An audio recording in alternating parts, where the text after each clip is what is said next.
Olá pessoal, tudo bem? Me chamo Samuel Leonel, sou um homem pardo, de cabelos escuros e curtos, estou utilizando brincos pratas e óculos de grau e também uma camisa manga curta xadrez, já que estamos em época junina. Eu gostaria de conversar um pouco com vocês sobre a importância da linguagem no desenvolvimento humano, especialmente no que diz respeito aos processos psicológicos superiores e à construção de conceitos científicos no nosso cotidiano. Todo conhecimento construído, ele parte do cotidiano, então a gente não pode deixar o cotidiano à margem dessa nossa discussão. A linguagem não é apenas por meio de comunicação. Ela é uma ferramenta fundamental para o pensamento, para a organização das ideias e para o nosso desenvolvimento psicológico. De acordo com Vygotsky, psicólogo russo, um dos principais teóricos da psicologia do desenvolvimento, a linguagem é o principal instrumento que possibilita a formação dos chamados processos psicológicos superiores, como a memória voluntária, a atenção controlada, o raciocínio lógico, o planejamento e a autorregulação.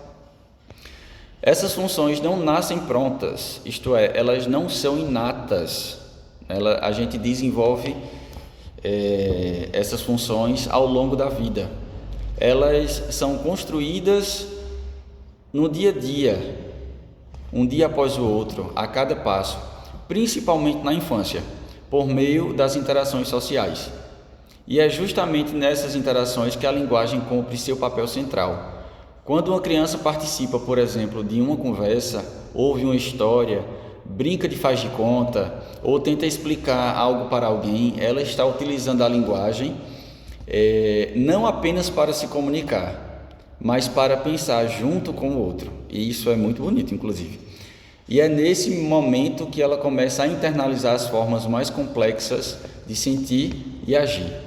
A isso a gente pode resumir em uma palavra como mediação.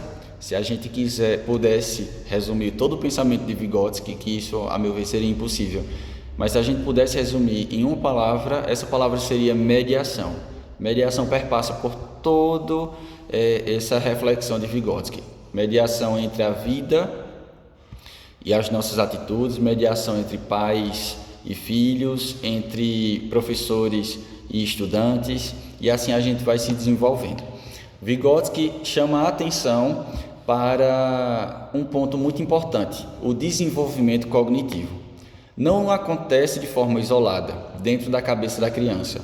Ela se dá primeiro no plano social, nas interações com outras pessoas, e só depois se torna inteiro, se torna mental. Ou seja, aquilo que inicialmente a criança faz com a ajuda de um adulto ou de um colega mais experiente, ela passa a fazer sozinha, de forma autônoma. Esse processo de aprendizagem mediada é o que ele chamou de zona de desenvolvimento proximal. E é nesse espaço que a linguagem se revela tão poderosa. Mas a linguagem não é importante apenas para desenvolver habilidades mentais complexas. Ela também é essencial para a construção dos conceitos. E aqui vale a pena fazermos uma distinção muito importante, proposta pelo próprio Vygotsky. Ele diferencia os conceitos espontâneos, que são aqueles que a criança aprende no dia a dia, a partir de suas experiências, e os conceitos científicos, que são os que as crianças aprendem na escola, por meio de um aprendizado mais sistemático, junto com os professores e com os próprios colegas.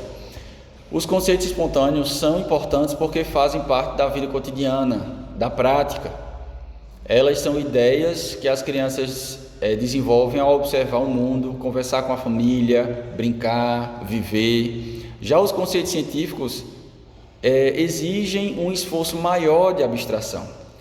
Eles não surgem naturalmente, e sim por meio da mediação do professor, do uso da linguagem formal, da explicação, da argumentação, da reflexão, da exemplificação. Por isso, o papel do educador é tão importante. Ele é quem ajuda o estudante a fazer a ponte entre o que ele já sabe de forma espontânea e aquilo que ele ainda não sabe, mas pode e tem a capacidade de aprender. É essa ponte, e essa ponte é construída principalmente pela linguagem, pela fala do professor, pelas perguntas que ele faz, pelas palavras que ele escolhe, pelas situações de diálogo e de escuta que ele promove em sala de aula. Além disso, a linguagem também é uma ferramenta para o próprio estudante refletir sobre o que aprende. Quando o aluno explica algo com suas próprias palavras, quando faz uma pergunta, quando escreve ou reconta algo que aprendeu, ele está organizando o pensamento, construindo sentido para aquele pensamento. Por isso é tão importante criar espaços em que os estudantes possam falar, ouvir, perguntar e argumentar. No cotidiano, isso também se revela de forma muito concreta. Pensem em uma criança pequena que ainda não sabe nomear seus sentimentos.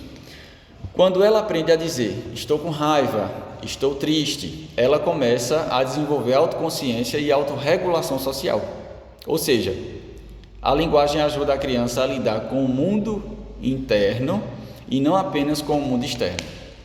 Portanto, podemos dizer que a linguagem não apenas expressa o pensamento, ela forma o pensamento. Ela organiza, direciona, amplia esse pensamento.